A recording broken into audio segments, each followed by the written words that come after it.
Chers amis de l'eau, bonjour, bonjour à tous, bonjour à tous, et merci de votre confiance. Nous sommes très heureux de vous accueillir pour ce webinaire de rentrée qui regroupe encore cette fois-ci plus de 280 inscrits représentant plus de 30 pays, dont 15 pays méditerranéens. C'est une constante et nous en sommes fiers. Je vous rappelle que vous pouvez suivre ce webinaire en français ou en anglais en sélectionnant la langue dans le petit globe qui apparaît en bas de l'écran. I remind you that you can get the translation in English or French, choosing the language with the little globe at the bottom of the screen.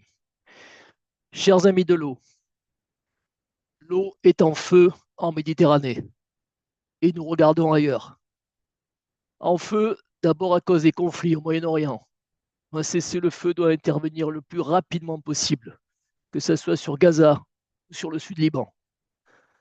Les plus de 130 chefs d'État et de gouvernement réunis en ce moment même à New York, à l'occasion de l'Assemblée générale des Nations unies, doivent l'exiger. C'est vital pour les populations civiles qui n'ont rien demandé et qui vont ancrer la rancœur au fond, au plus profond de leur âme à jamais.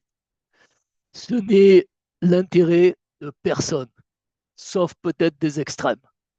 Il en va de la crédibilité même des Nations Unies. Son secrétaire général a été très clair sur la question. Espérons que les États suivront ainsi que les actes. Place à la diplomatie. Et comme me disait ce matin même un de nos membres libanais, un des pères de l'hydrodiplomatie, notre cher Fadi Comer, que je salue, je pense qu'il est là, qui nous écoute. Apparemment, disait-il, il n'y a que nous qui parlions de paix, la paix hydrique. J'espère que les décideurs politiques pourront restaurer la paix globale. Il faudrait que les hommes reviennent à leur humanisme. Fin de citation. La voix de la raison doit se faire entendre et sans plus attendre face aux extrémistes.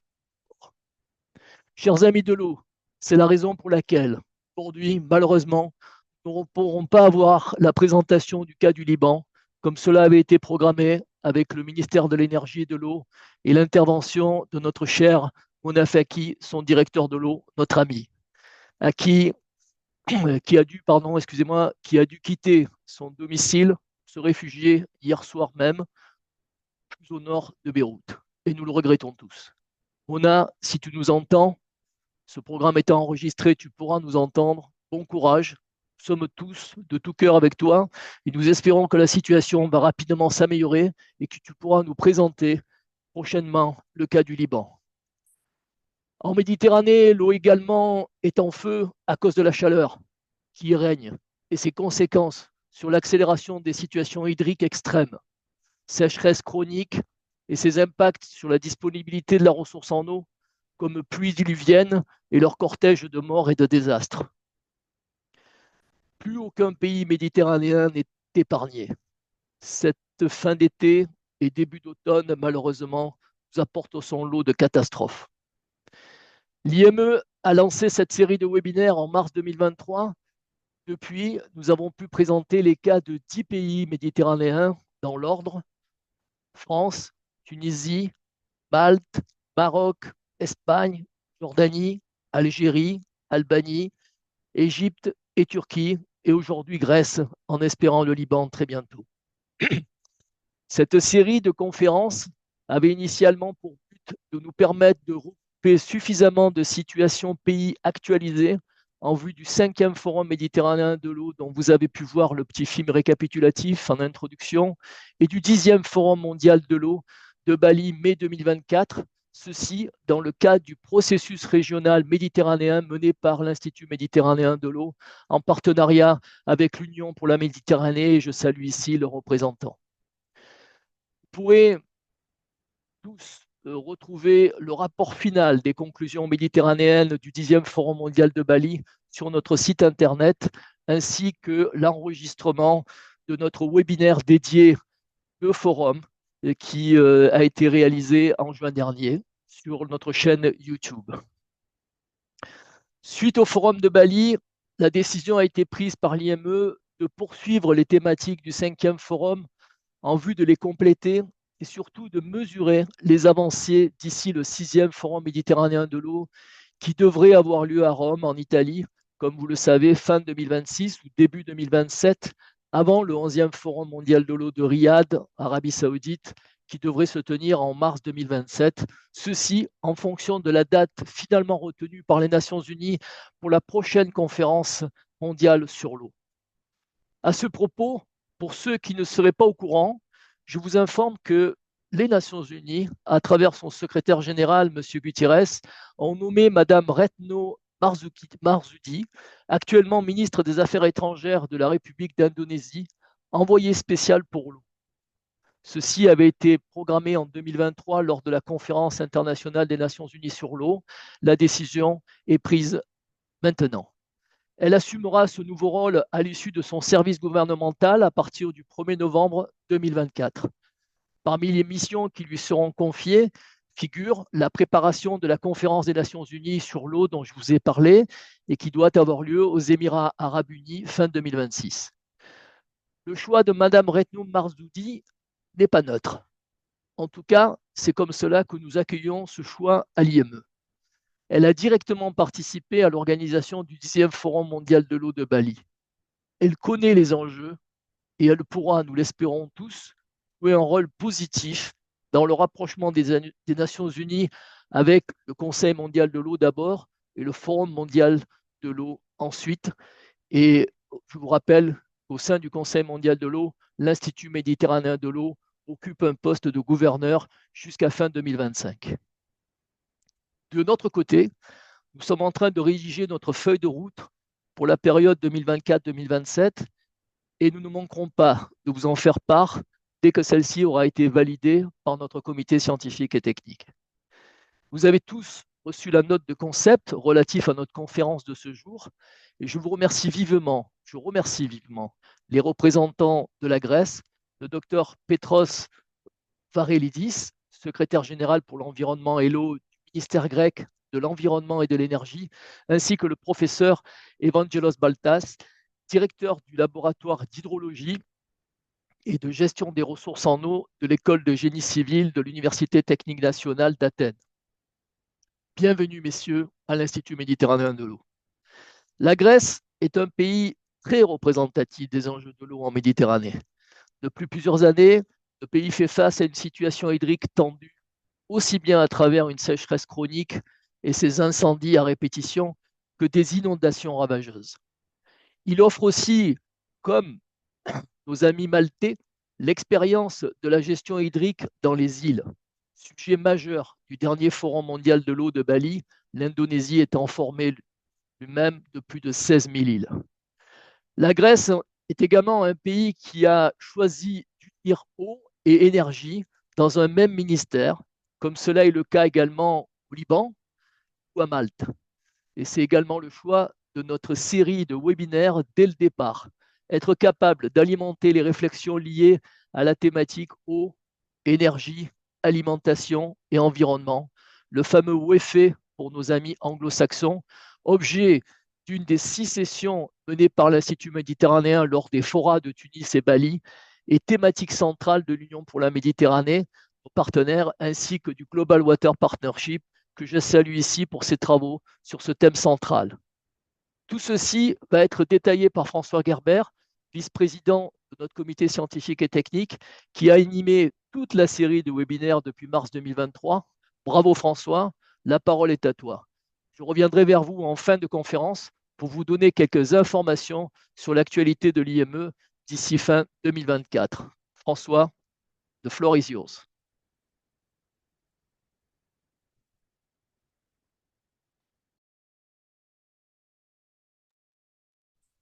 Merci Alain.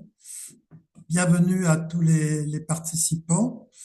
Alain, tu as rappelé l'essentiel de ce thème, de cette série de webinaires, qui est de bien sûr regarder les stratégies et les gestions de l'eau des différents pays, ce à quoi l'IME était habitué depuis longtemps, mais de les regarder en particulier face aux problèmes de changement climatique et face aux problèmes d'énergie, puisque la cohérence entre les ressources en eau et les ressources en énergie se renforce considérablement, ne serait-ce que à cause des projets de dessalement d'eau de mer très consommateurs d'énergie.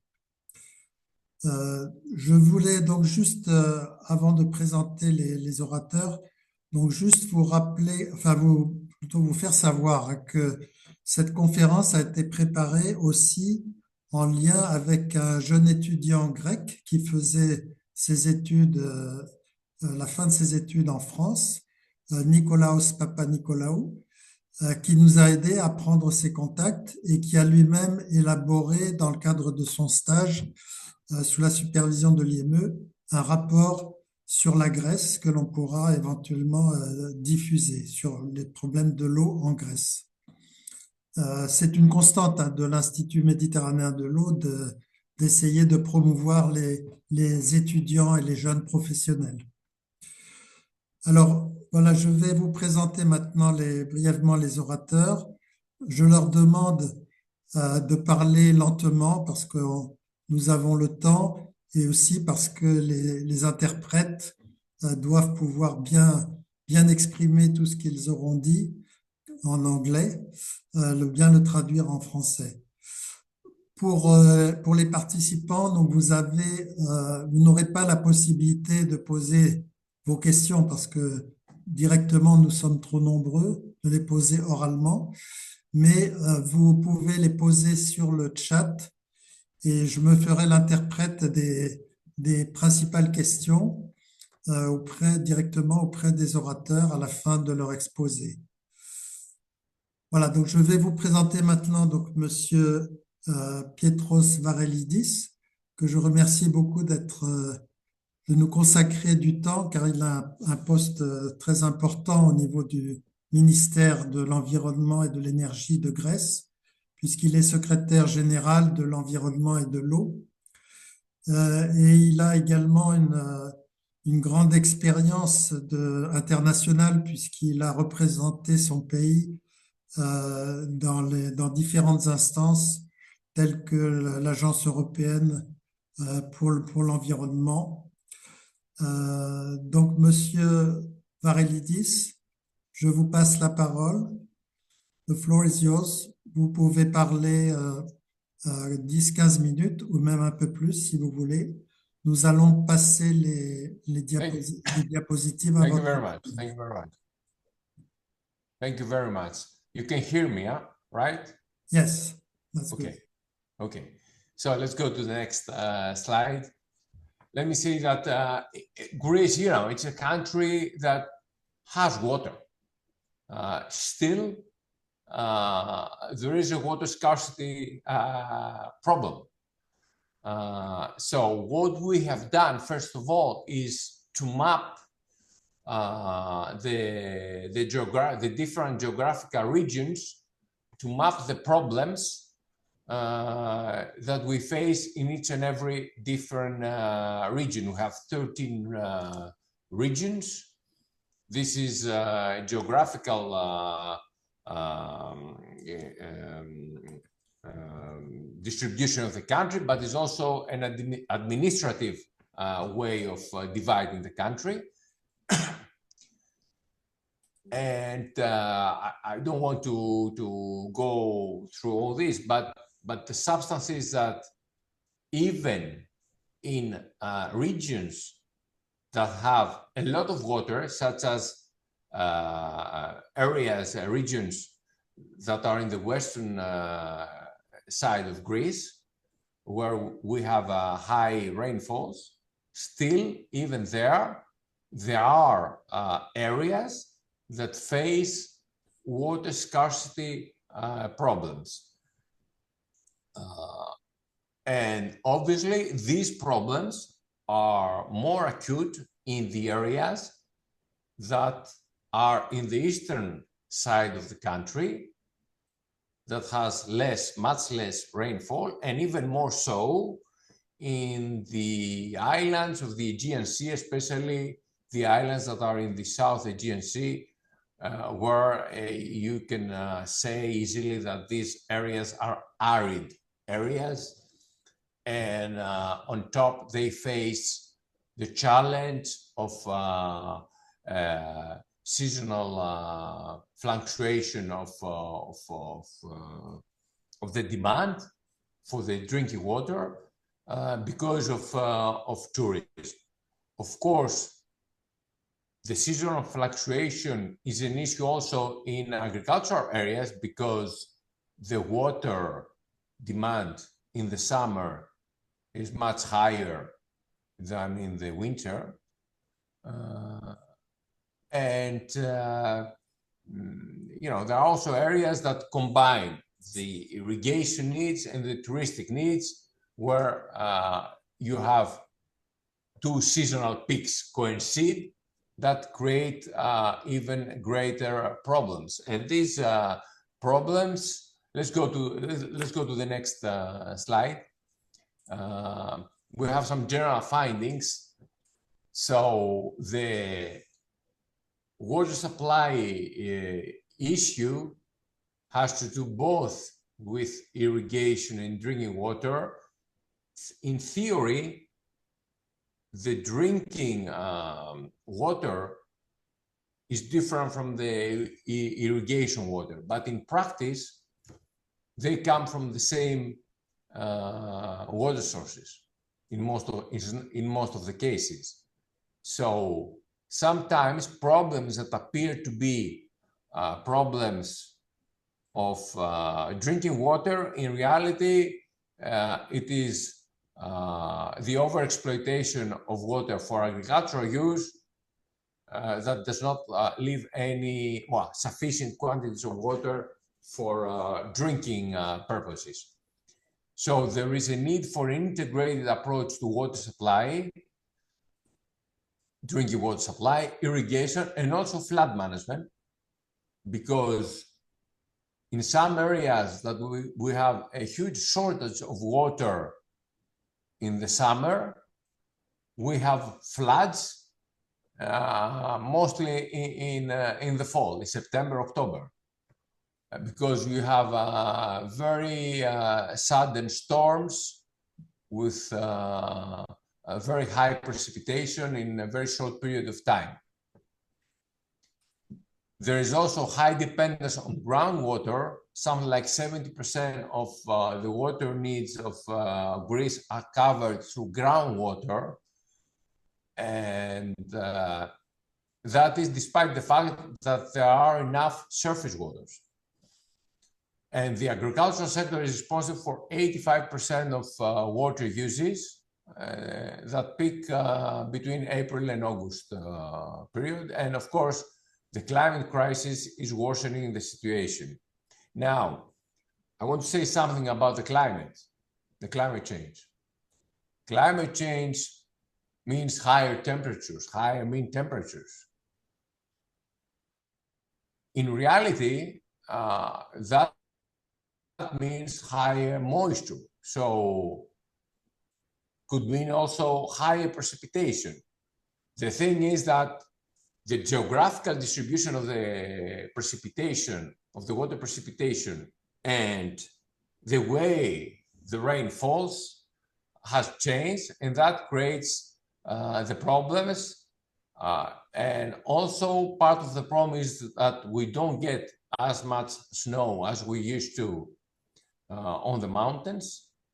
And that means that the underground aquifers don't have enough replenishment through the slow melting of snow. So there's uneven spatial and seasonal distribution, especially in the islands of the South Aegean, in Thessaly area, in Eastern Peloponnesus, and some areas like Crete, especially the eastern part of Crete. There is local increase in demand due to rising tourism, and all the problems are exacerbated because we have a 2 years drought in the country, and that creates problems also in the greater Attica region, so that's Athens. There is a very significant fragmentation of responsibilities that makes very challenging the implementation of any kind of policy that we decide to follow. There are insufficient data, and that, of course, is a problem in order to form the right policy. And there is inadequate monitoring mechanism for the implementation of measures. There is lack of water abstraction controls, and there is inadequate monitoring of water reserves. So let's go to the next slide. Now, regarding the drinking water, we have 294 water providers, water service providers. That means they are companies, municipal companies, and municipalities. So we have 127 companies and 156 municipalities that offer to the citizens these water services, and by the term water services we mean both drinking water and wastewater treatment management, and in most of the cases wastewater treatment plant. And these water service providers, many of them are small and weak and cannot do whatever they're supposed to do. There is very fragmented image of drinking water quality and losses for smaller providers. So again, the problem of insufficient data. There are very large network leaks, and also the way we use the term leak is a little bit misleading, because under the general term leak or leakage, we refer also to illegal water abstractions and illegal water uses. For example, using potable water for irrigation. And to give you an example, in 2020, about 100 out of the almost 300 water providers declared the data that we asked them to declare.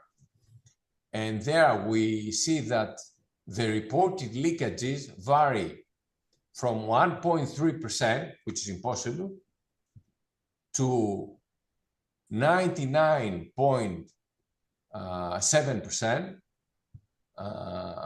which again is also impossible.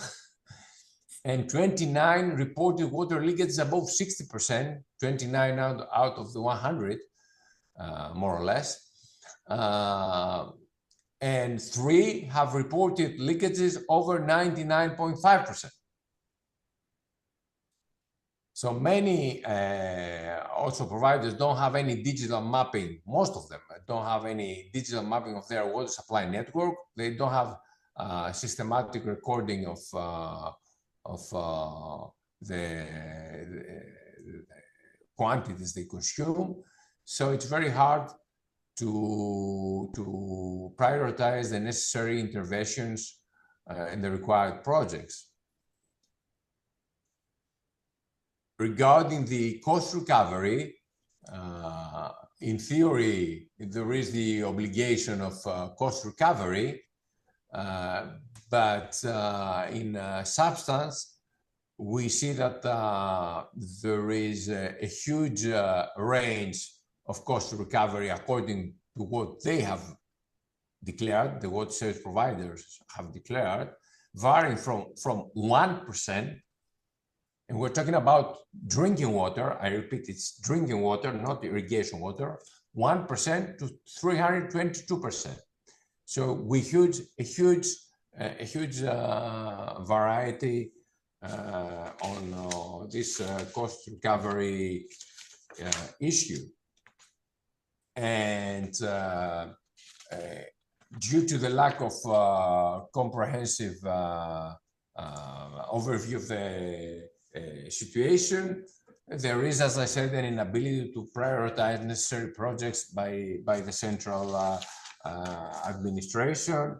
And another problem that is a very practicable one, but very also substantial, is that these water service providers, most of them, don't have access to financing, and that means that they don't have enough revenues, they don't have access to financing, so it makes it very difficult to fund the projects that they need to do. So let's go to the next slide. Just a short picture. That's a standstill picture of the requests from water service providers that we see that according to our national operational plan that has been drafted based on the demand from the water service providers, they have demanded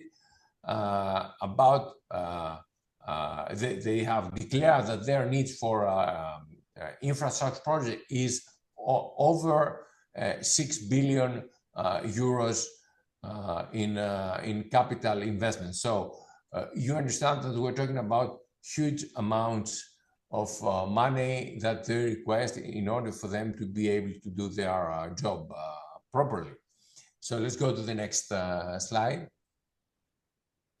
We have some sources of funding. We have cohesion funds from the EU, but we see that these are about 200 million euros. We have about one from RRF, again, EU money, another 150 million euros.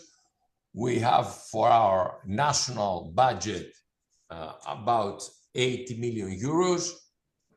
We have from the Island Decarbonization Fund another special fund, which is only for the islands, that in total is about 600 million euros. And we use some other revenues from emission allowances. Again, it's the ETS system, the EU ETS system. We have a green fund, which is a fund that belongs to our ministry, that we use it in order to do some sporadic funding for specific cases. And the Prime Minister announced that from April to October, there will be a climate resilience fee for hotels, accommodation and rental properties through platforms, meaning Airbnb, that will raise some revenues that will also be used, among other things, for water infrastructure investments. And of course, you know, whatever money the water service providers can collect through the proper pricing of their work, of their operation. So let's go to the move. Let's move to the next one.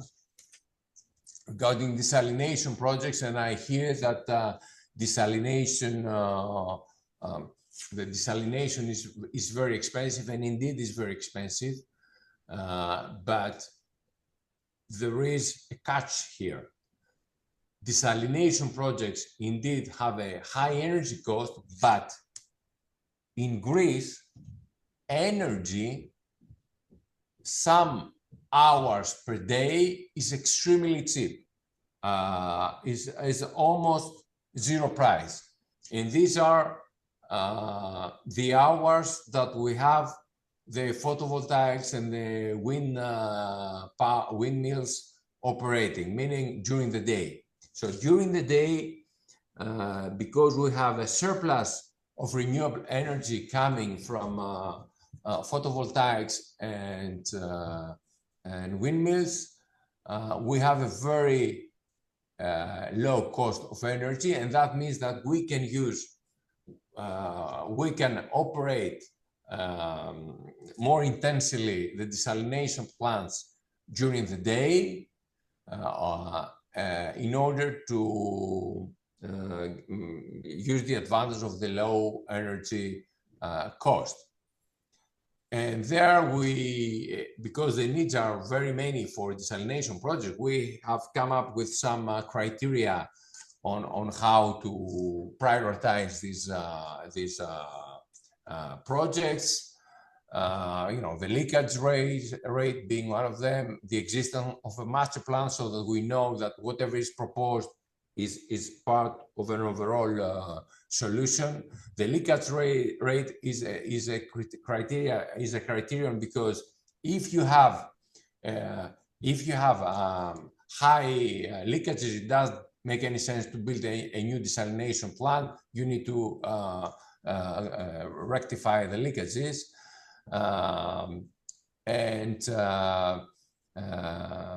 You know, the idea is to eliminate the need for transport of drinking water that we have in some islands. So let's move to the next slide, please. So these are some details from the RRF, what we found. You see that we found desalination plants. We have also digital hydrometers, and we have telemetry, and of course we have replacement of networks. So let's move to the next slide, please.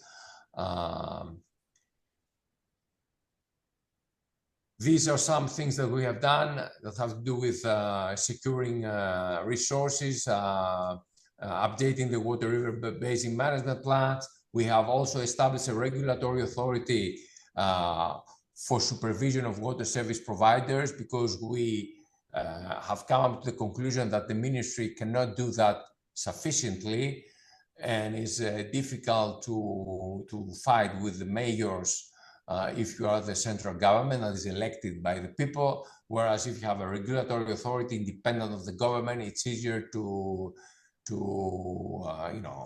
supervise the sector. And we have obliged the providers to submit quantitative data on water supply and pricing to an information system, and evaluate their performance based on indicators. And they have the obligation to draw up a master plan in order to know their needs. So let's move to the next slide. We have also prepared a joint ministerial decision on costing and pricing of water services. This is important so that we know that whatever is referred as cost is truly the cost for water production.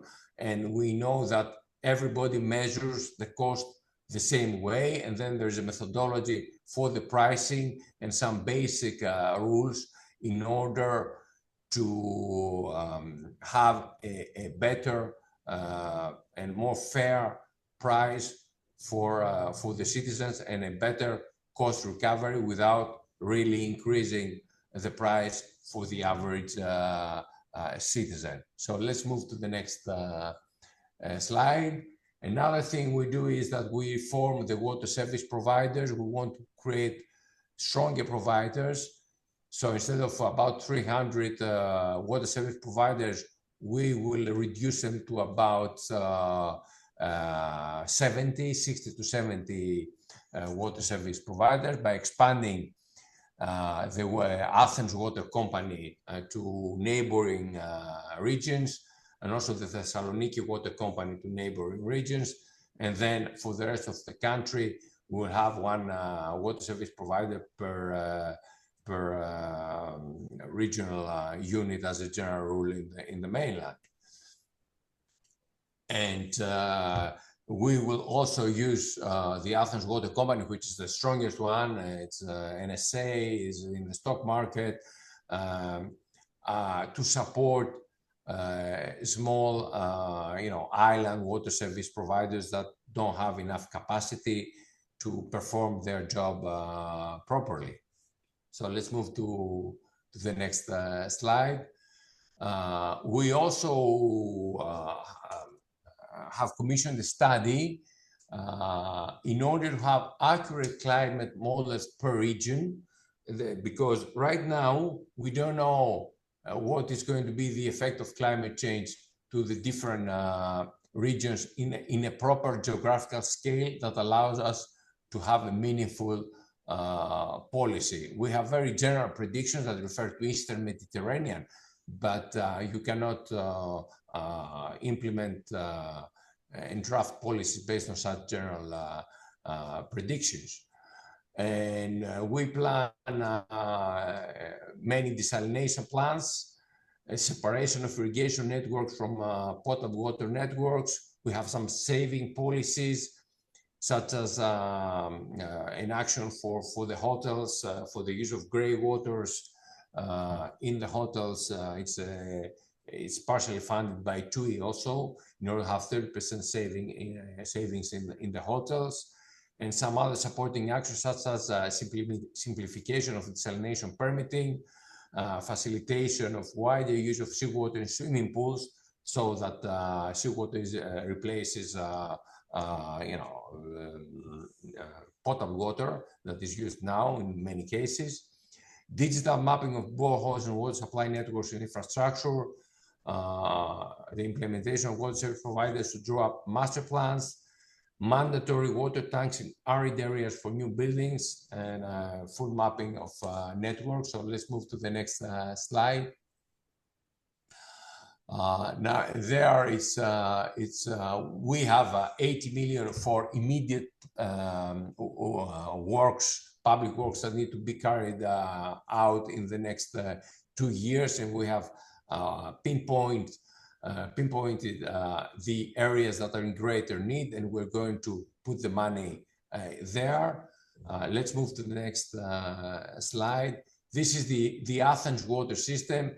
You see that we carry the water from on the left side from Evinos River that forms an artificial lake, and Mornos River that forms another lake. So we carry the water to Athens for about 250 kilometers away from the mountains of Pindos to Athens through gravity, and that of course allows us to have a low-cost water. But let's move to the next slide. Due to the drought we have for 2 years, we are running out of water basically. So in 2 years' time, we see that from 1.1 billion cubic meters, we are down to less than 700 million cubic meters. So we have water reserves for another 4 years. So we are planning some medium-term measures by diverting water from some rivers further north in order to be able to secure more water in case it doesn't start rain again. And we want also to build a large desalination plant, at least one, as a strategic reserve in case something goes wrong. The desalination plant has the advantage that it can be constructed faster than the other projects, and of course we have some long-term measures to transfer even higher quantities of water from an artificial lake further north. And we want also to reuse treated wastewater from wastewater treatment plants for industrial use and irrigation, as well as for recharging aquifers. Let's move to the next slide. And there you see the two rivers on the left side that we intend to transfer water from these rivers to the existing Athens water system. Again, the first two lines, red lines, it's with gravity, so low cost. And the other one that comes from the lake, this is a pump storage system that will be used also for storing renewable energy, and at the same time transfer water to the Athens system. So let's move to the next slide. Just 2 more slides. On irrigation, mapping of irrigation well and irrigation systems is very important. Rationalization of water abstraction by geographical area and crop type is also very important. Gradual reduction of private irrigation boreholes. There are hundreds of thousands, more than 100,000 boreholes, some of them legal, some of them illegal. So we want to gradually reduce their number by also increasing the irrigated area. We need to control the leakages and minimization of losses in irrigation networks. and prioritize closed networks. Of course, these are much more expensive. Promote modern and smart irrigation system and optimize water scheduling. For example, irrigate at night. I don't know, I get a message here, strange message anyway. Promote projects for water reuse in agriculture from wastewater treatment plants. Construct irrigation dams combined with flood protection planning. So dams that serve as flood protection dams, but also used for irrigation. A full registry of boreholes and mandatory metering of pumping and losses in the network with the use of digital water meters. Improvement of the calculation of irrigation water costs so that a part of the cost is covered, and strengthen control to eliminate illegal drilling and overdrawing of water. And finally, regarding, let's go to the next slide. Regarding the flood protection, again, we need mapping and shielding of critical infrastructure. We need to have more detail for our flood risk management plans. We have already installed early warning systems in 2 rivers, but we want to do that to all high-risk zones. We take special provision for urban flooding that floods in a different manner than the rest of the country. We promote soft solutions such as mountain hydrology projects, floodplains, smart flood management, like building floodgates to manage flood waters before they reach areas that can cause major damage. And of course, in all these issues, coordination and monitoring mechanism is very important. And I have to add there that governance is very important, because right now the government is extremely fragmented, and everyone looks for, whenever there is a flood, everyone looks to save themselves and not their neighbors. And that means that the problem is transferred to the next one, and that creates a mess when a major storm hits the ground. I think that's all I have to tell you today. And if you have any questions, I'm at your disposal. Thank you.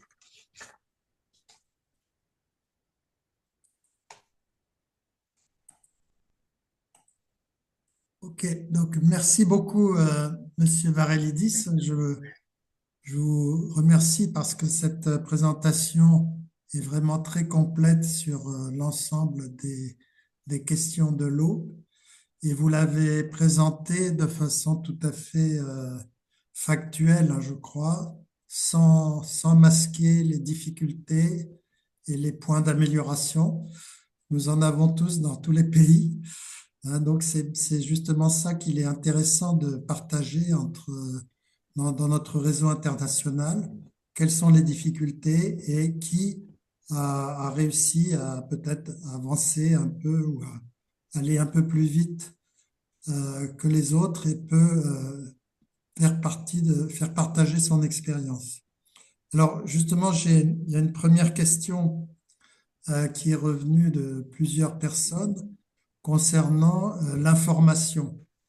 Comme vous l'avez souligné, il est toujours difficile d'avoir une information complète, et vous avez souligné beaucoup de secteurs, beaucoup d'actions pour lesquelles l'information doit être complétée.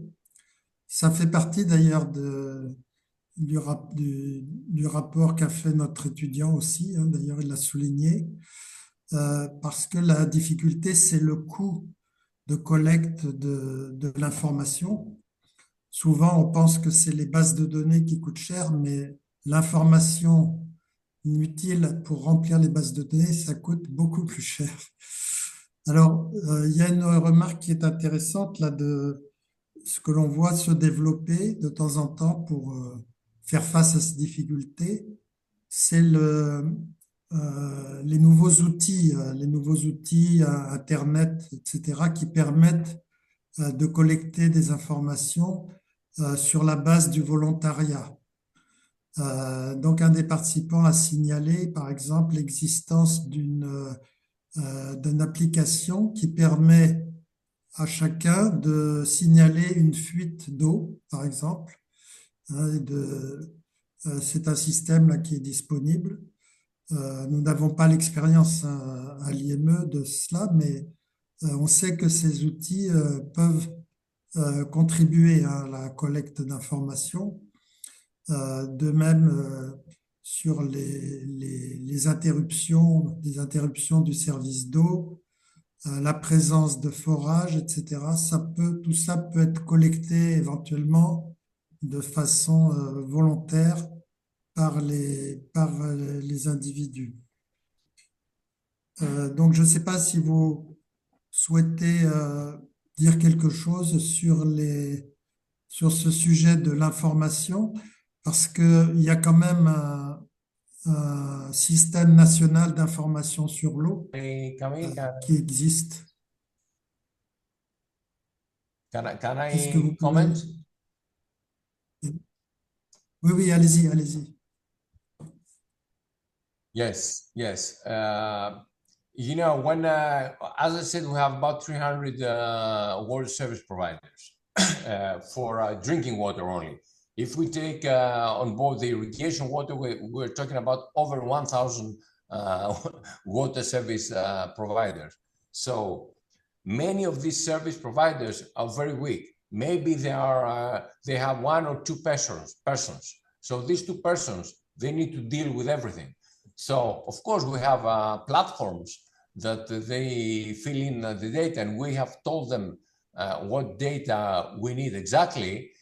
And if you are an organized company, you can do all that quite easily. But if you have one or two persons or three persons that deal with all the jobs that a water company needs to do, obviously this becomes a mission impossible. And not to mention that are, for the same thing, there are different platforms. There is one platform of the ministry, there is another platform of the unit of the union of the water companies. There's another platform from the Ministry of Interior. So all that creates a burden that is very hard for small entities to follow. On top of that, however, there is intentional lack of transparency, because the whole situation is a mess. There are many customers, many water users that don't pay the water.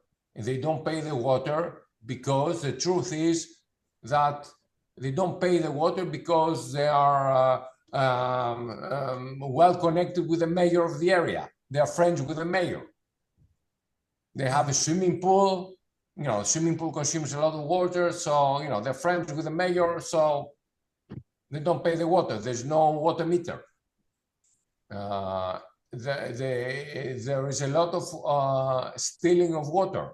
The stealing of water could be for swimming pools, or could be more often, especially in the agricultural places, for irrigation. And when we're talking about irrigation, we're talking about huge quantities.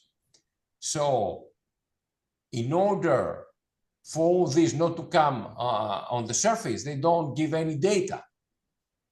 So it's intentional that they don't send us data sometimes. And that's why now we have established this independent regulatory authority, and we have also provided for specific fines if they don't give the data in an automatic manner.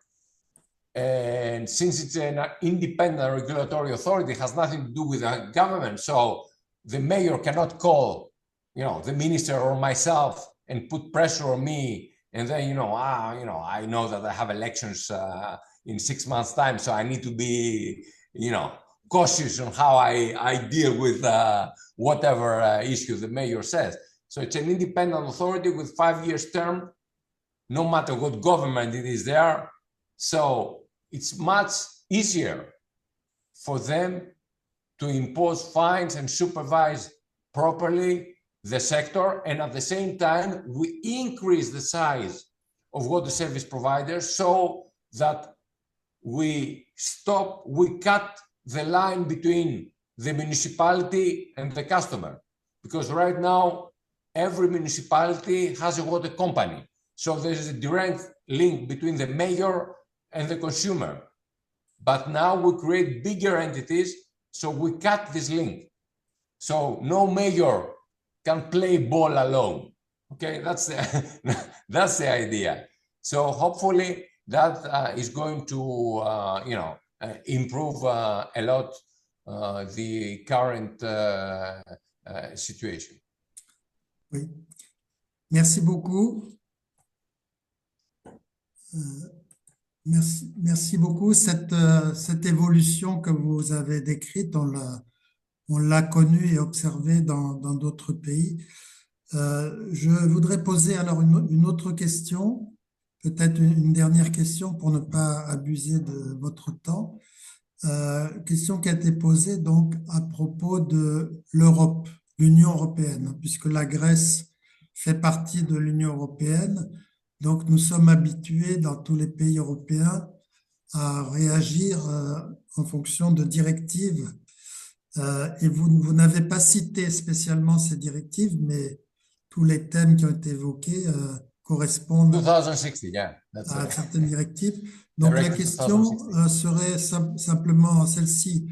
On sait que l'Europe impose ces directives pour qu'il y ait une homogénéité entre les pays. Et donc, ils sont amenés à faire des évaluations de temps en temps. Donc, est-ce que l'Europe, justement, vous a indiqué des bonnes évaluations, des encouragements dans certaines directives, notamment la directive cadre sur l'eau, ou bien la directive sur les eaux, le traitement des eaux usées, ou bien la directive sur les inondations?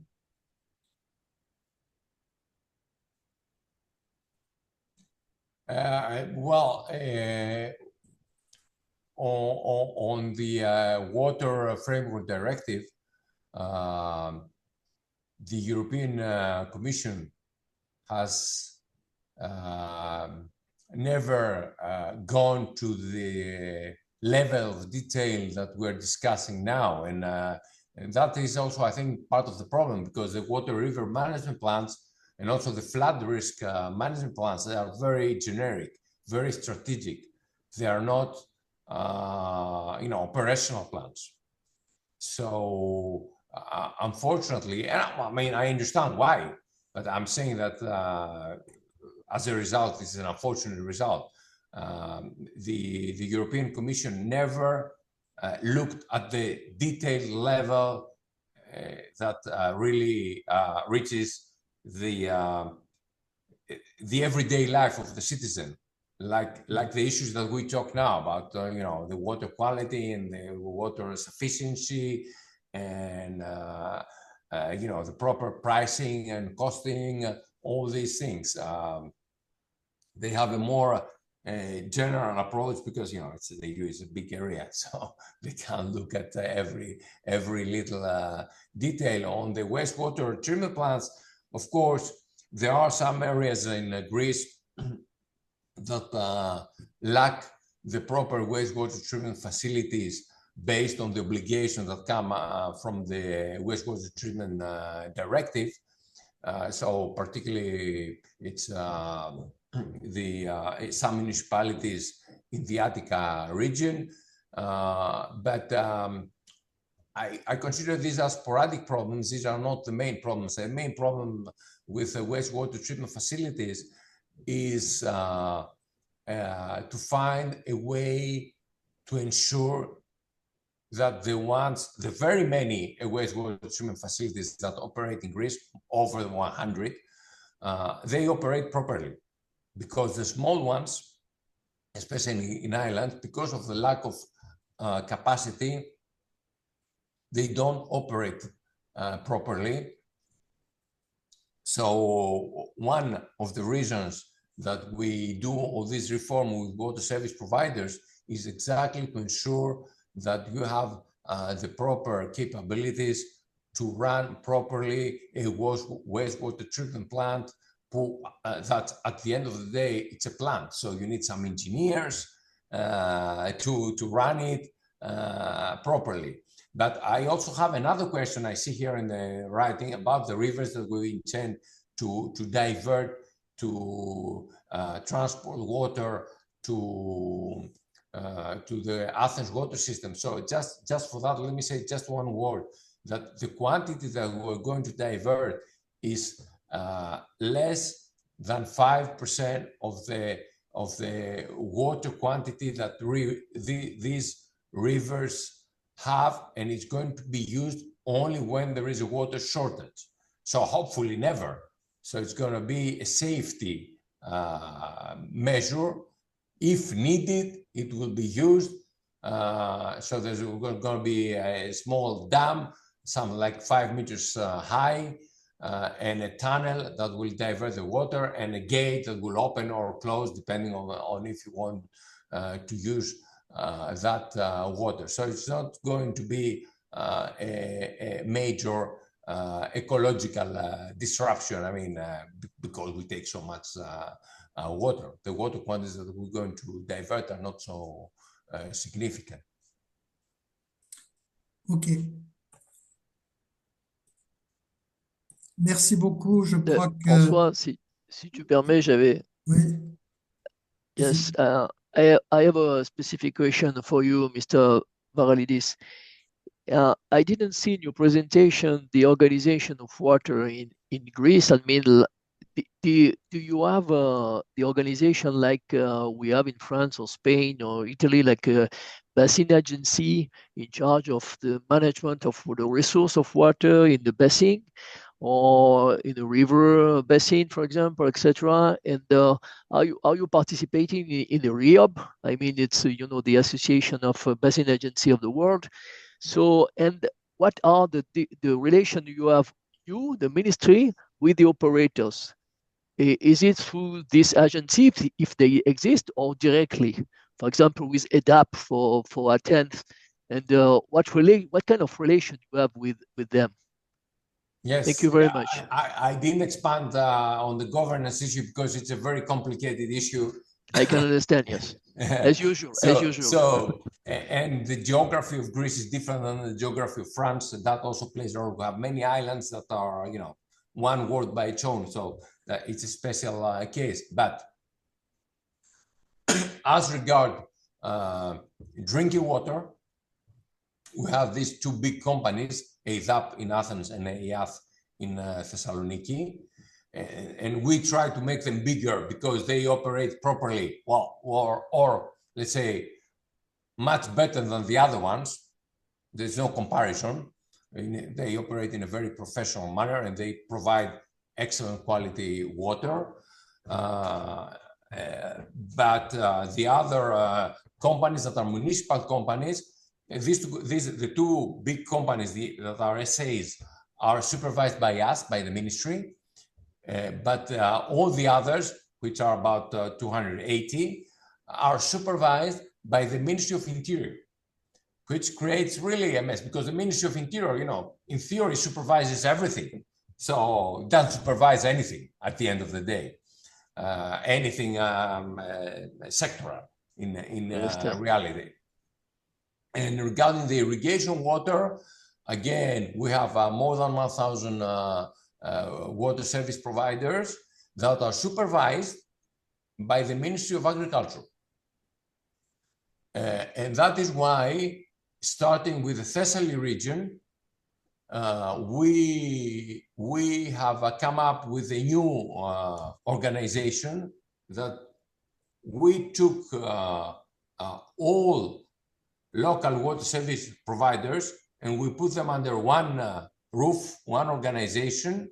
We also took the water department of the regional water department, and the decentralized authority water department, also bring them under the same roof. Flooding issues under the same roof. So flooding, irrigation, all things that have to do with water, with the exception of drinking water, under one organization in the Thessaly region, where we have the biggest problems associated with lack of water for irrigation, and also with flooding. We have huge floods in the Thessaly region. So we do that as a pilot project in order to see if such a coordinated way of governing the water sector will be more functional, and if that goes well, we will replicate that model to the other areas of Greece, because indeed the governance issue is huge. It's much more complicated than what I told you. Okay, thank you very much, Petros. Thank you. It's clear. Yeah. Well, we have plenty of possibility to exchange and to work together. Yes, I can tell you. I'll be glad to. Okay, thank you, François.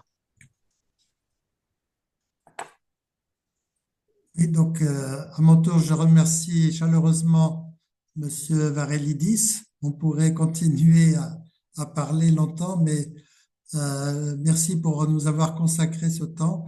Et nous allons passer la parole donc maintenant au professeur Evangelos Baltas.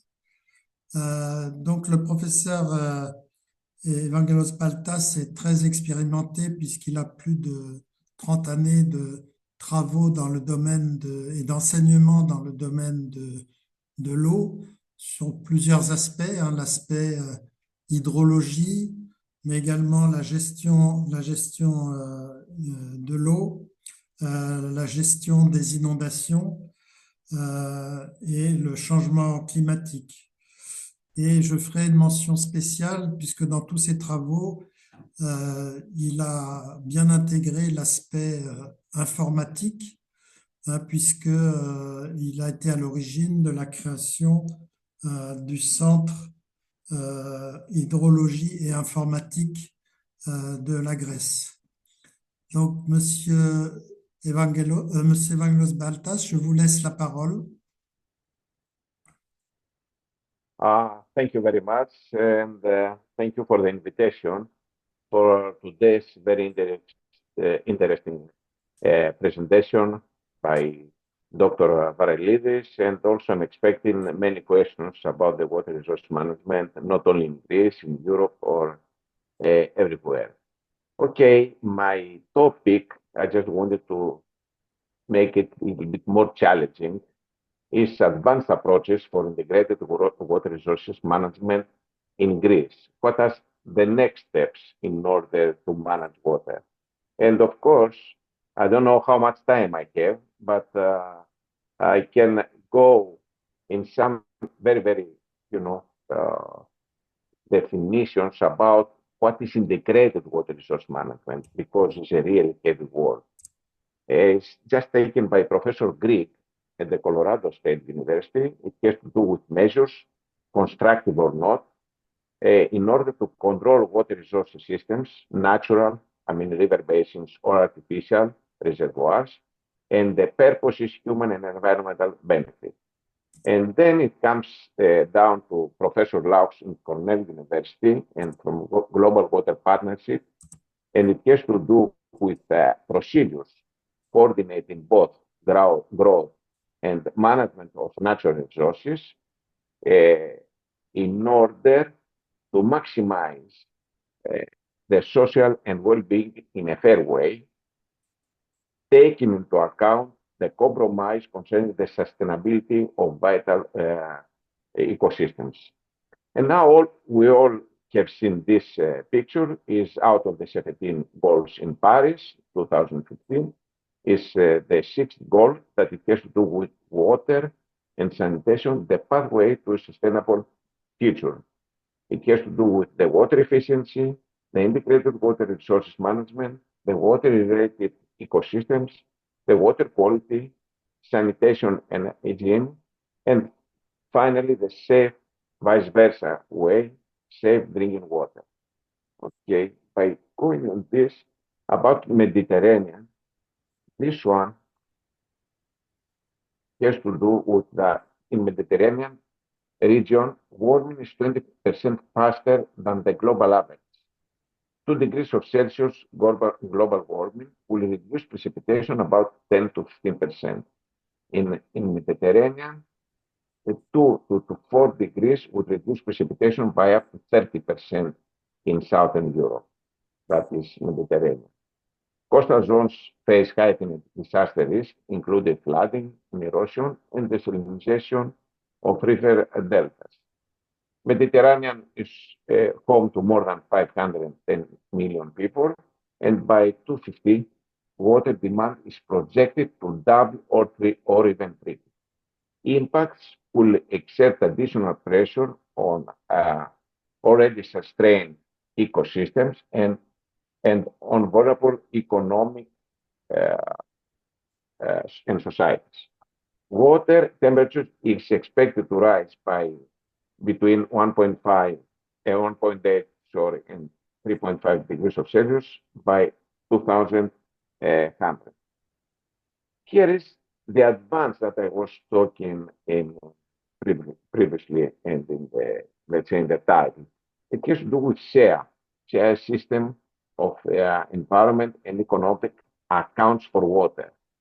And it has to do also with with minerals, with timber, with aquatic temperature.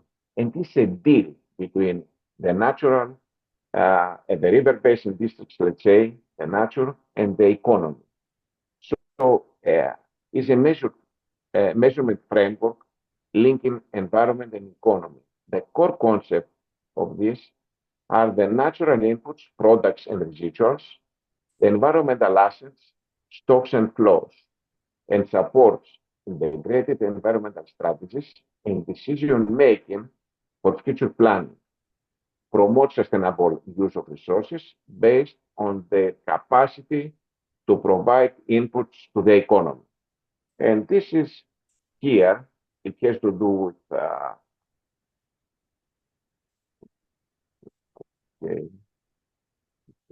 it has to do with the atmosphere, then it goes to the territory of reference, that is the environment, the RBDs, and there, as you can see here, it is interconnection between the nature, between the RBDs or the river basins to the economy, including households, including manufacturing, including construction, including agriculture, including water supply, and of course for minerals and for quarries. This is the upstream basins, the inland water system, natural transfers.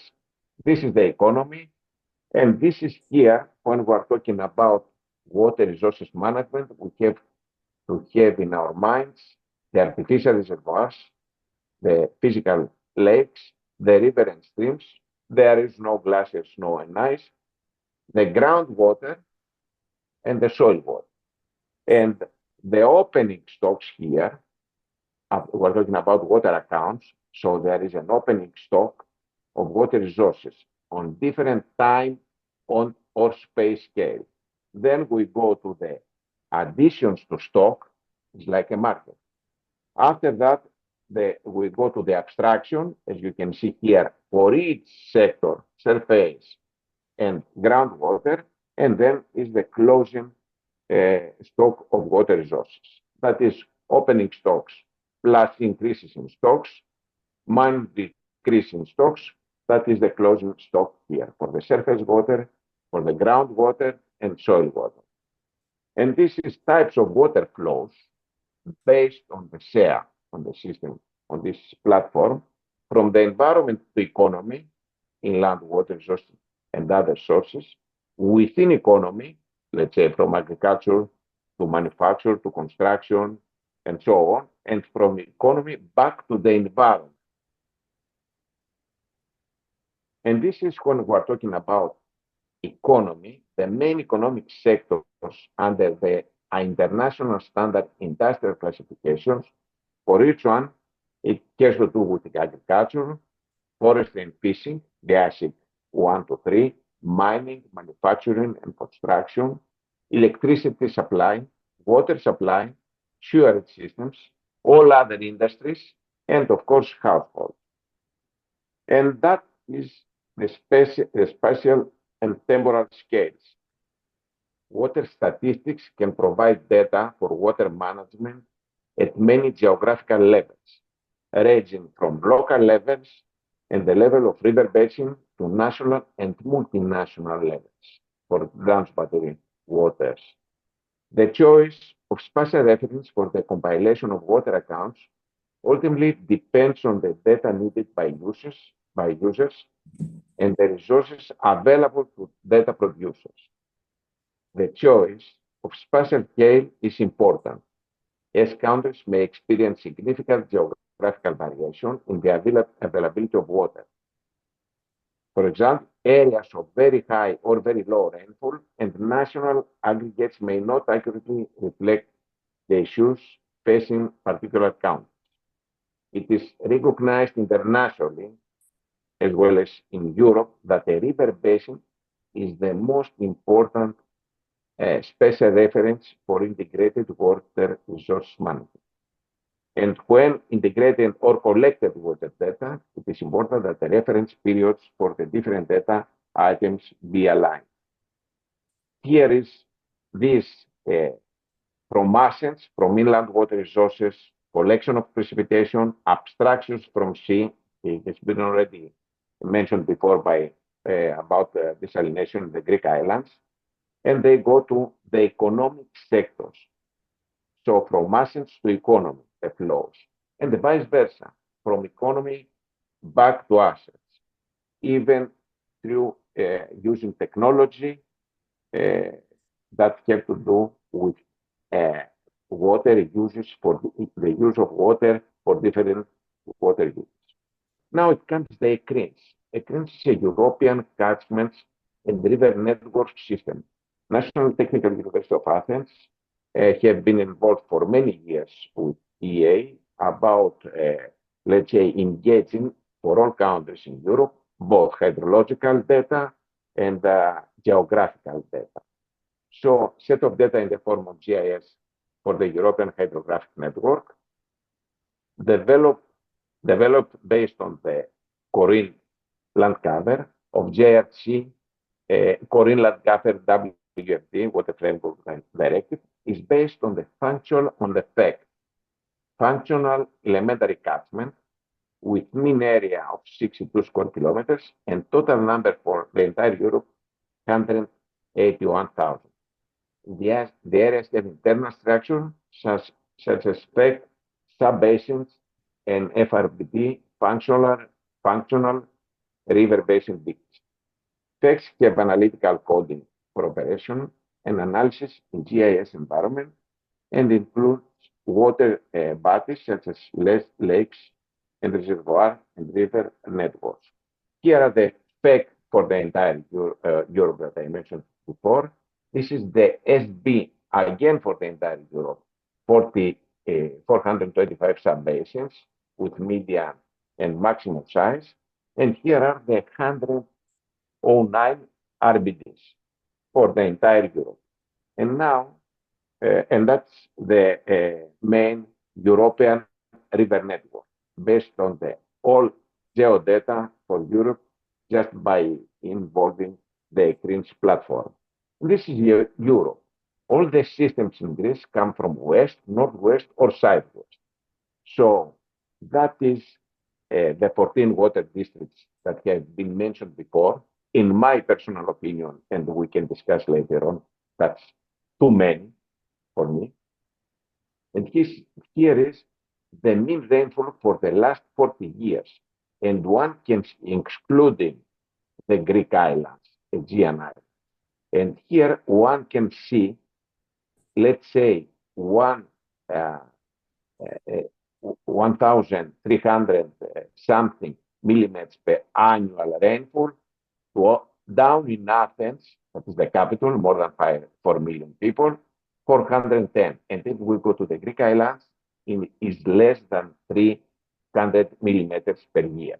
That is very, very high variability.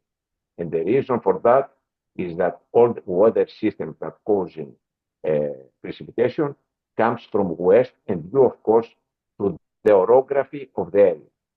This is, from the global point of view, it is very, very rare in very few decades of kilometers to have this kind of variability in precipitation. And this is, it goes for the potential evapotranspiration that is getting higher, during summertime due to high temperature for the entire Greece. This is the actual evapotranspiration. Models have been developed in the National Technical University in order to calculate this. And this is very difficult in order to be modeled. This is the runoff in millimeters for each cell in and has been engaged geographical information systems along with rainfall runoff models that we have developed in order to calculate for each cell the runoff. And that is the very important component in order to deal with water resource management. And that's the ratio. One can see in Greece, 86% of the water is for agriculture, 86%. 11% is for water supply, domestic use, and only 3%, the rest of it goes to the industry and for hydropower, for the production of hydroelectric energy. And that is for all countries in Europe. Greece is here. One can observe here, can notice that it's almost 50%. Actually, it's 49% of groundwater use for each use is coming from groundwater, and while 51% is from the surface water, either physical lakes or mainly reservoirs. That's the 14 water districts, RBDs, and this is for urban, for domestic use for the water. 37% is only for the capital, Athens area, while the rest is here. That is for the industry. It goes mainly to Western Macedonia for the electric supply due to the thermal industry. The agricultural use, 1/4, 25% is only for the Thessaly plain that has been mentioned before. And this is for the hydroelectric production. And I just took two main water districts out of the 14. And I did that because it is of high importance concerning water resources, these two RBDs. One is the Thessaly plain. The one it shows here is close to 14,000 square kilometers. The last 40 years, one can notice here the trend about precipitation, and mainly in Thessaly plain. Thessaly plain has a very, very good characteristic. Has the largest river basin, Pinios River, and this is close to 85% of the entire river basins. And 96% of the water for the Thessaly plain goes to agriculture. Just to say, that means that only Thessaly, it is about 1.5 billion per year, while for the domestic use we need for the entire country just 1 billion cubic meters per year, close to 2/3 out of it. And here is the second region, The second region that it has close to 38% for domestic use, that is Attica region. Again, the trend line here, 70% is going for the water supply, while the rest of it goes for the other three uses. And here, one can observe that there is no large basin. That's why all the water comes for other RBDs from Western Greece decades ago. I mean, the last project that has been completed, it was in the middle of 1990. Okay, that is something that I did more than 20 years ago, based on the WFD, and just the guideline was that the 14 water districts for just a small country such Greece, only 132,000 square kilometers, that was too much, and that was creating problems of managing water. So that paper was published instead of 14, just to make 4 water districts. Just mention France or Spain that are, let's say, 6 times in an area more than Greece, has much less water districts. For example, France, I think, has only 4 RBDs, while Greece, with 132, has 14 RBDs. That's a model that we have been used, the risk flat model. There is no need to stay here. This is a cooperation with JRC in order to calculate the runoff. Here, for example, is in Thessaly plain, very important from water point of view. Thessaly plain, using the risk flat in order to calculate runoff. And other RBDs in Greece. For example, here is Western Greece that has mentioned before to transfer water to Attica region. This is an index, water exploitation index, that has been calculated by this formula, abstractions minus returns, over renewable water systems based on different scale references. I mean, based on RBDs, on river basin, or even in administrative areas. As one can see here, depending on the value of WEI, one can see if there is a need, if there is a pressure on the water, by calculating for the entire Europe the water exploitation index. And this is for the water uses in 38 member states, and also it's very interesting, taking measures, especially in the last decades, how the trend is going down about the consumption of water for different uses. Going on, this is in the scale of sub-basins of 425 for the entire Europe, and one can see Spain or Greece has some pressure about the water in just by assessing, by calculating the water exploitation index. And I have some another small, short presentation, just approaching the water problem in the island. Before that, I just wanted to conclude by the share this platform that is an important issue for water resource management in different scales, time and space.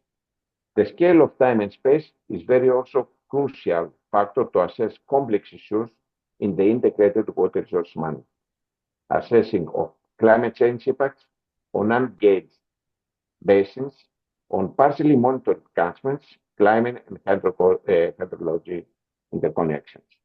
Advanced appropriate along with modern tools, hydrological simulation, geographical information systems, remote sensing data, satellite data, ground-based data, assist the estimation of the current status of water resources systems. And there is, of course, a need of substantial investments to the infrastructure of monitoring real-time primary hydrologic parameters and derivative ones for the design of new water resources projects. The decision-making about the model structure should be taken based on the availability of data, which are the knowledge base of the region and assist minimizing the complexity of the modeling simulation. And going, I just promised before, the point for Athens, for Greece, and going just confronting the problem especially in the islands, we have about 124 inhabited islands. Here, this is a picture of wind speed. Greece, the Aegean Sea, has the second energy due to wind in the entire Europe. And you can see islands that they have really big problem here about water resources. Most of these islands are not connected with electric power, but they have very, very high wind energy. And this is for the continental. And this is for the sun, solar energy for the same islands. So taking this into account, this is a project that with my team have been working a lot about 7 years ago. And we just took the dry and small islands because we spend a lot of money taking the water from Athens or from Rhodes to these islands, transferring just the tanks of water there. And the amount is really high per cubic meter. It goes more than 10 euros. It goes close to 14 euros per cubic meter. That is really high, very, very expensive. And these islands that I have worked with my team in this project, we took this island, and that's the system that we developed. Since we have very, very low we have a lot of energy because due to wind and due to solar, this energy, we are using it for both energy, 30% system, and the rest of it, 70%, just for the desalination process, covering the water in this island. And we have been using the model in all these islands, hourly step, and it is really very sustainable and very viable model for the small islands, covering 100% almost the water supply and a large amount, close sometimes to 80 or 90%, the water for the small places for agriculture or other needs. So I just wanted to stop here, and I'm willing to respond to any, let's say, question or just open discussion. Thank you again for the invitation, and I'm open for any question.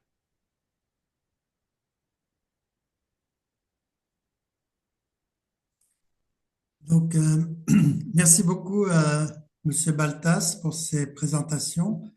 Et donc, la réaction ou les questions que je vois dans le chat donc sont après un exposé donc, de Monsieur Varilidis qui mettait en valeur le manque d'informations.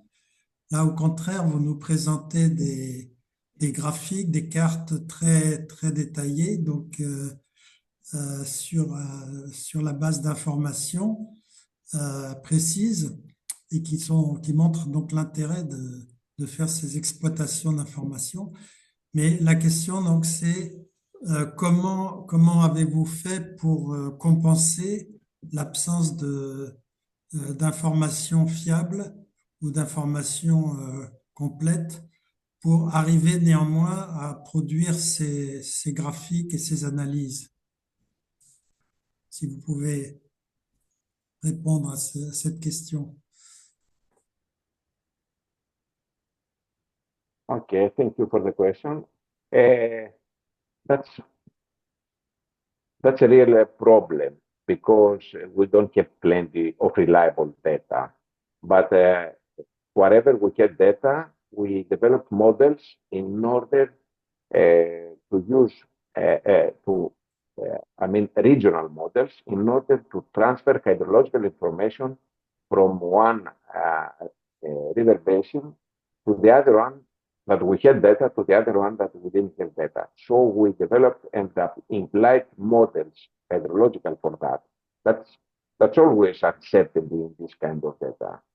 There is a lot of uncertainty in hydrology and in water resources management.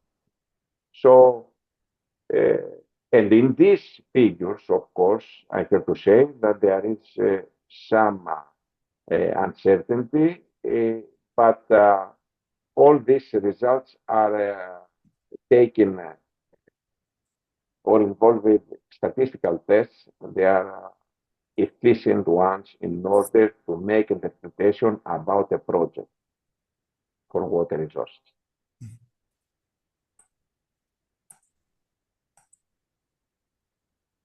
Merci. Effectivement, donc on voit que l'apport des bureaux d'études, des universités, donc peut être très important pour la modélisation.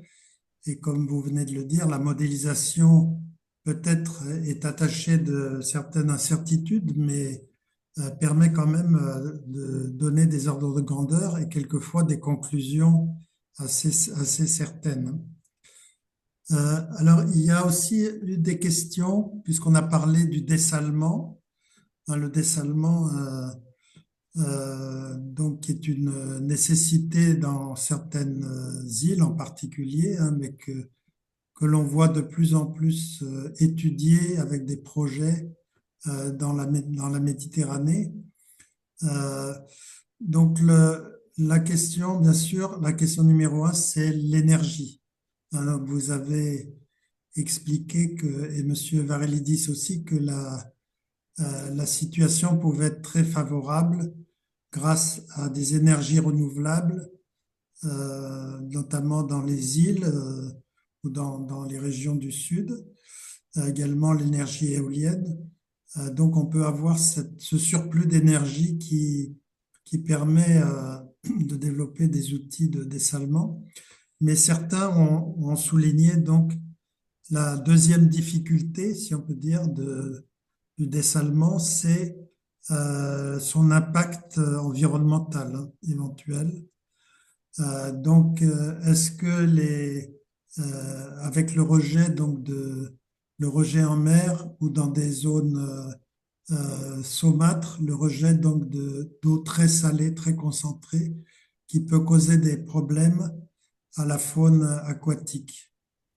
Est-ce que vous avez des éléments sur cette question dans votre étude que vous nous avez montrée?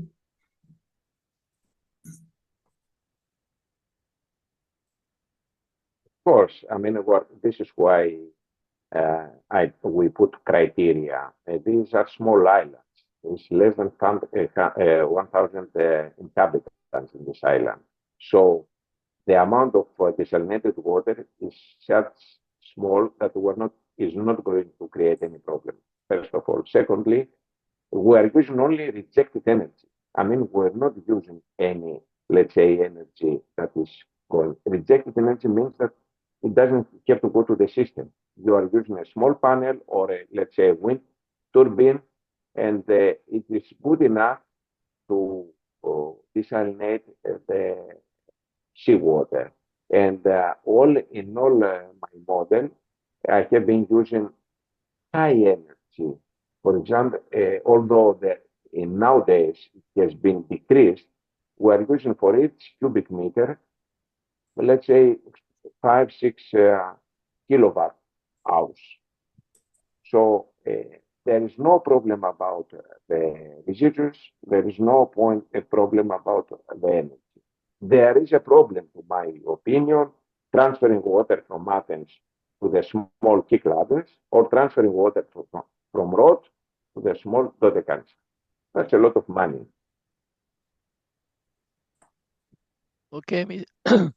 Evangelos, I have a question. You know, in IME, we have one of the persons that founded this institution in 1982 is an expert in submarine river.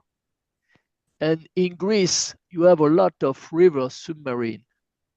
And for example, in the case of Anavalos, which is operated at a long time. So the question from him is, how do you manage this undersea river? And do you manage that like in the case of Anavalos? You know that in Marseille, we have maybe one of the biggest river submarine. This doesn't use for the moment with 3 milligram of salt. And so it's more than 10 times less than the Mediterranean. But it's very complicated to operate it, and we didn't need it for the moment. But maybe in the future it will be interesting. So we know that there is plenty of this kind of resource, and I would like to know if you have the information about how do you use it, and now and in the future, do you think it will be better use? Thank you. Okay, I'm aware about this only for Anavalos. Of course, there are some in some other places. I have seen them, but they are not have been used so far. Anavalos is been used so far. Is located in Peloponnesus in an area that has very, very low and very high problem of water shortage, and is used for both water supply and for agricultural use. There is a lot of water. I have been visiting this area many times, and this water has been actually used. I mean, the entire project is run by the local organization for water. There is a lot of water in Anavalos. The quality is really good. It meets all the standards, the EU standards.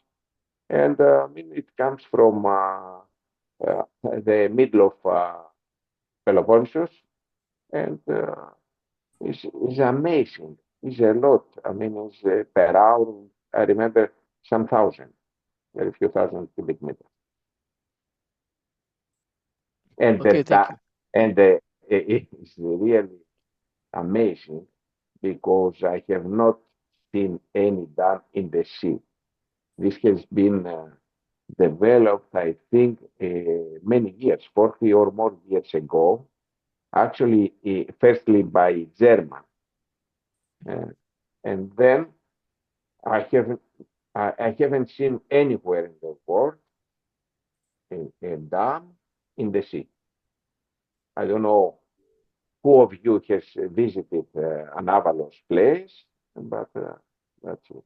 And it covers a large area for agriculture purposes and an area for Argos or Nafplio for mainly for water supply. Thank you very much. François.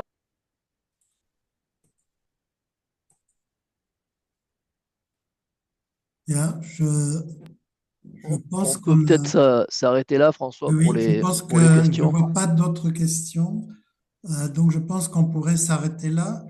Simplement en conclusion, hein, donc, je crois que ce séminaire est tout à fait dans le fil directeur des précédents, c'est-à-dire que à chaque fois que l'on examine le cas d'un pays, ben, on retrouve des problématiques similaires, des difficultés et aussi des propositions de solutions, hein, donc, qui seront très intéressantes à partager. Donc, la première chose que l'on va faire, c'est comme d'habitude de mettre ce séminaire qui était enregistré, de le mettre en accès sur notre chaîne YouTube, hein, que vous pouvez retrouver sur le site internet de l'IME. Ensuite, nous allons continuer à accumuler des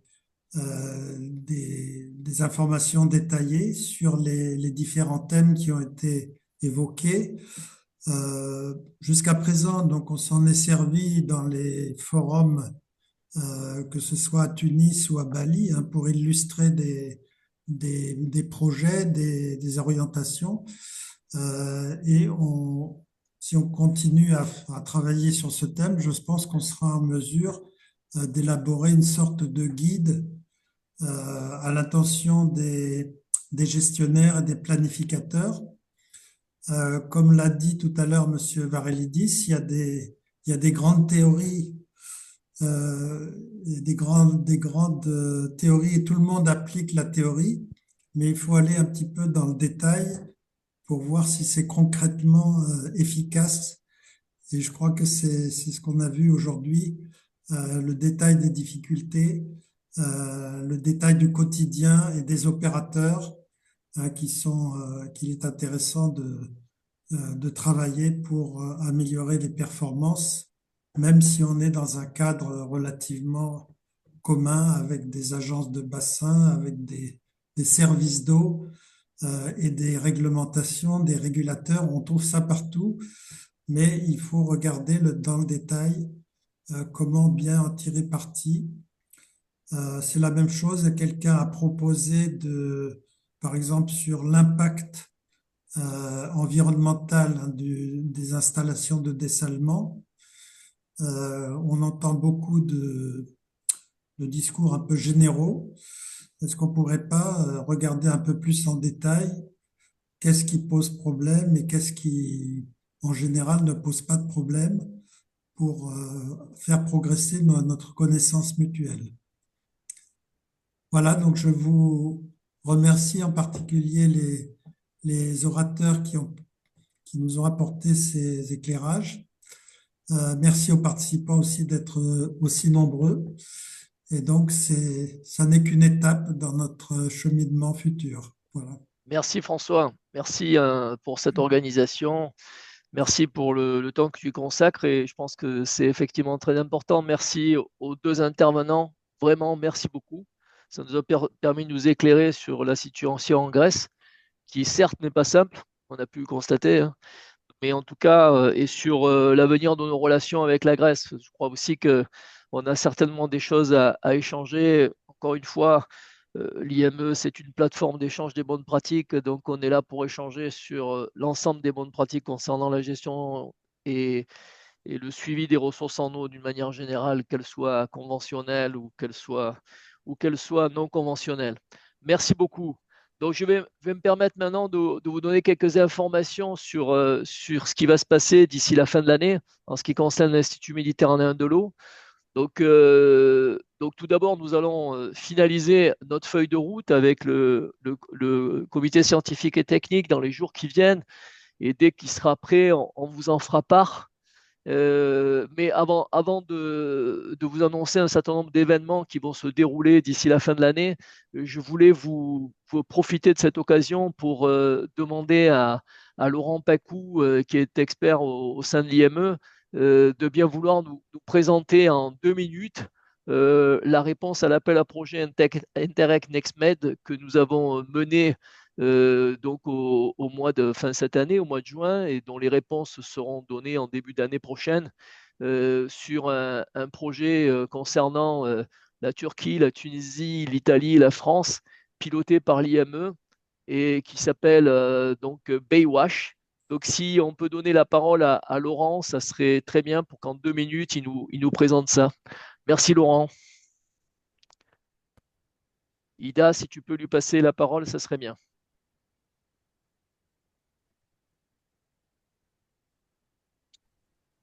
C'est bon. Voilà, vous m'entendez? Vas-y Laurent. Oui. Ok. Eh bien, bonjour à tous. Merci aux T'entends pas partenaires. Laurent, tu dois avoir le micro de ton côté, non? Non, là, moi, C'est je pas l'ai allumé. parce que tu es ouvert, mais on t'entend pas. Si, on entend. Ah pardon, excusez-moi. Ah, donc Excusez-moi. c'est bon. Ok.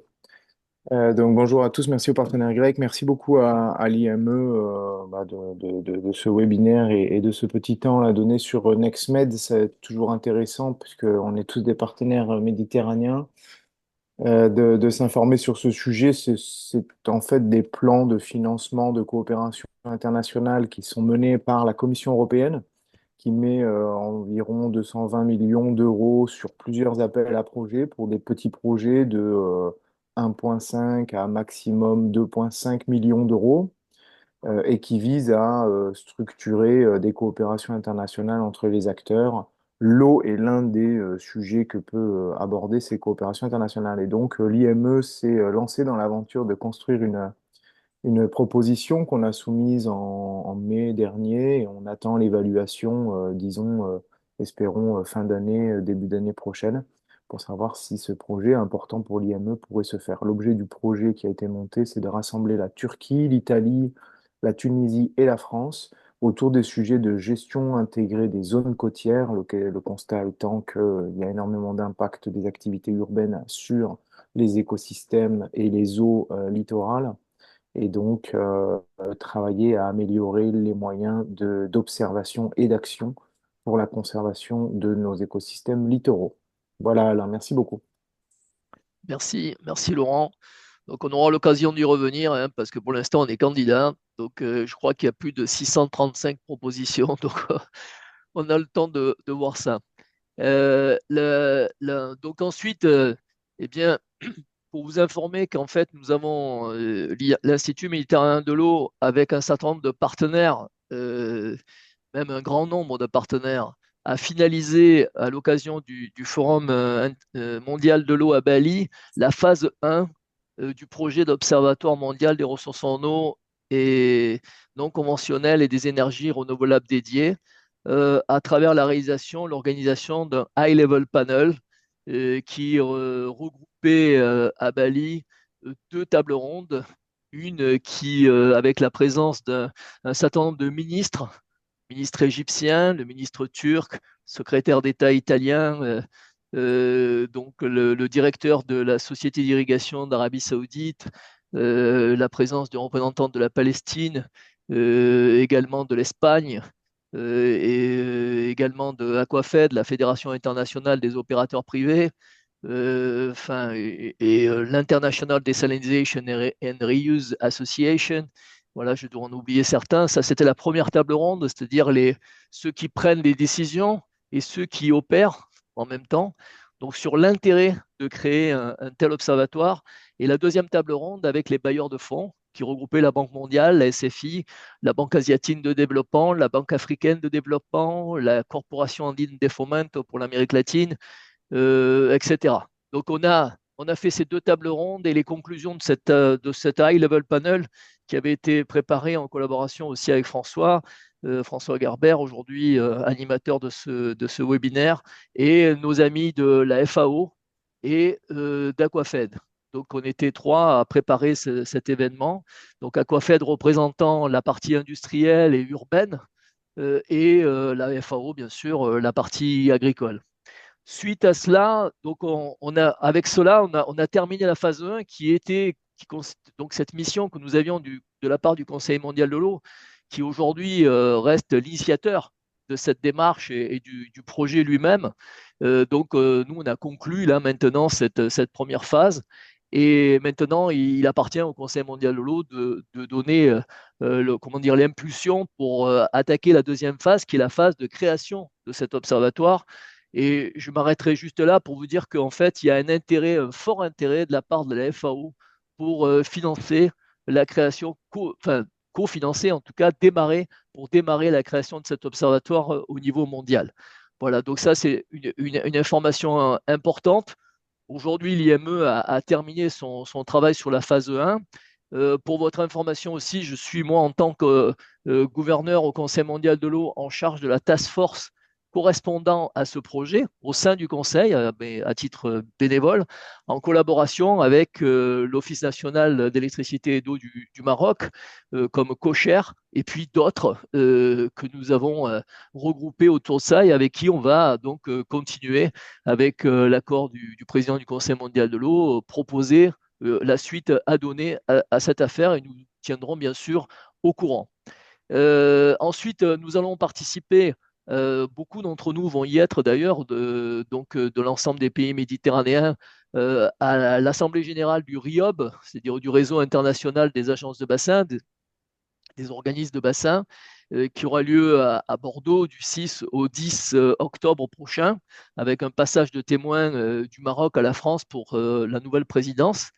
Donc ça, c'est un endroit important, hein. Aujourd'hui, on a bien vu que l'on parle quand même beaucoup de gestion intégrée des ressources en eau, qui reste, et nous en sommes tous convaincus, la meilleure façon de gérer la ressource en eau d'une manière générale, en tout cas par bassin. Donc ensuite, nous avons été invités par l'Union pour la Méditerranée, nos partenaires, des forums que nous organisons et des travaux aussi que nous menons à participer à la Cairo Water Week, donc, qui se tiendra, comme son nom l'indique, au Caire du 13 au 16 octobre prochain, pour participer à la conférence qu'ils organisent chaque année, donc sur la Water Finance and Investment. Donc voilà, donc j'ai été invité à y participer, et nous allons donc proposer les solutions qui ressortent des sessions que nous avons organisées aussi bien à Tunis qu'à Bali concernant le financement de l'accès à l'eau et à l'assainissement. Et ce sera également pour nous l'occasion d'intervenir dans une des conférences organisées par la FAO, justement sur la réutilisation pardon, pas les ressources en eau non conventionnelles, excusez-moi. Donc ensuite, on participera sur ce même thème des ressources en eau non conventionnelles à une conférence qui aura lieu à Montpellier, en France, et qui s'appelle Euromed Reuse, qui est organisée par l'association Eau, Agriculture et Territoire, qui s'appelait avant l'AFID, l'Agence française de l'eau, irrigation et drainage, et qui a changé de nom. Et ça se passera du 29 au 31 octobre. C'est une très grande conférence qui est quand même assez franco-française, un peu européenne. À travers l'IME, nous avons pu donc inviter notamment les responsables de l'agence de Catalogne de l'eau, qui a une grande expérience, comme vous le savez tous, dans le domaine de la réutilisation des eaux usées, du dessalement aussi. Mais là, le sujet, c'est la reuse. Et donc, nos amis catalans viendront présenter leur expérience de ce qu'on appelle en Espagne la régénération, et qui est mise en place à Barcelone, et qui devrait être mise en place un peu dans l'ensemble de la Catalogne chaque fois que les conditions le permettent. Donc ensuite, on va continuer nos séries de webinaires.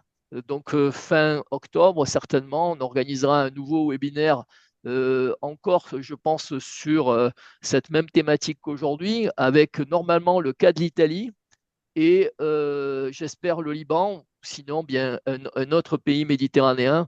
On verra d'ici là, vous serez tenus bien sûr informés.